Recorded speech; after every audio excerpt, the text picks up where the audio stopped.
భారతదేశాన్ని Taiwan overtake చేసేసింది, మనం ఎక్కడికో పోయాం అన్నటువంటి వాళ్ళని బాధ గురి చేసే వార్తకు సంబంధించి చాడా శాస్త్రి గారికి సంబంధించిన ఒక కథనం చూద్దాం. కొద్ది నెలల క్రితం తైవాన్ స్టాక్ మార్కెట్ క్యాప్ భారత్ని కాస్త మించినప్పుడు కొందరు మోడీ ద్వేషులు ఎంత ఉత్సాహంగా డ్యాన్స్ చేశారో గుర్తుందా? చూసారా, భారత్ వెనకబడిపోతుంది, మోడీ మ్యాజిక్ ఫెయిల్, భారత్ నుండి విదేశీ పెట్టుబడులు వెనక్కిపోతున్నాయి అంటూ ఫేస్బుక్ పోస్టులు, స్టేటస్లు, ట్వీట్లు వర్షంలా కురిసినాయి. ఇప్పుడు ఆ గొప్ప విజయం ఎంతకాలం ఇచ్చింది? కొన్ని వారాలు కూడా కాదు, భారత్ తిరిగి 5వ స్థానం తీసుకుంది. Taiwan, south Korea market AI bubble market కనెక్షన్లో భాగంగా దెబ్బతిన్నాయి. ఎందుకంటే వాటి మార్కెట్లు దాదాపు 2-3 కంపెనీల మీదనే నిలబడి ఉన్నాయి. భారత్ మార్కెట్ మాత్రం చాలా వ్యాపార వైవిధ్యమైన బలమైన కంపెనీలతో బాస్కెట్తో సాపేక్షంగా స్థిరంగా ఉంది. అందుకే అప్పుడు ఆనందంతో గెంతిన వాళ్ళు ఇప్పుడు కనిపించడం లేదు.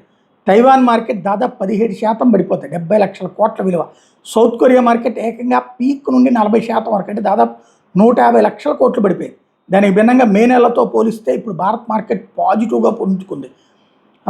ఈ పై పరిణామాలు గ్లోబల్ ఇన్వెస్టర్లను ఆందోళనకు గురి చేసి మళ్ళీ భారతీయ మార్కెట్ నిఫ్టీ, సెన్సెక్స్ ఒక సురక్షితమైన వేదికగా, సేఫ్ బెట్గా కనిపిస్తోంది.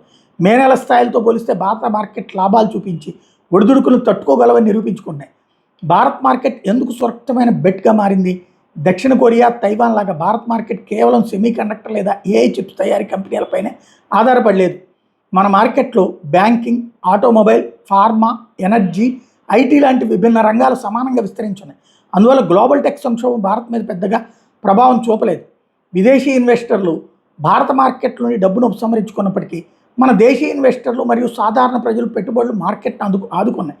తూర్పు ఆసియా దేశాల్లో నష్టాలను చూసిన అంతర్జాతీయ ఫండ్ ఇప్పుడు తమ పెట్టుబడులు మరింత స్థిరంగా ఉన్న దేశాలకు మళ్లిస్తున్నాయి. ఇందులో భాగంగా భారతీయ ఐటీ రంగం మరియు స్థానిక వినియోగం మీద ఆధారపడే కంపెనీల్లోకి పెట్టుబడులు తిరిగి వస్తున్నాయి. అందువల్ల మోడీ ద్వేషులు చింతించకండి, మళ్ళీ ఇటువంటి అవకాశం కోసం ఎదురు చూసి అది వస్తే మళ్ళీ సెలబ్రేట్ చేసుకోవచ్చు, అప్పటిదాకా కాస్త ఓపిక పట్టండి అని చెప్తున్నారు.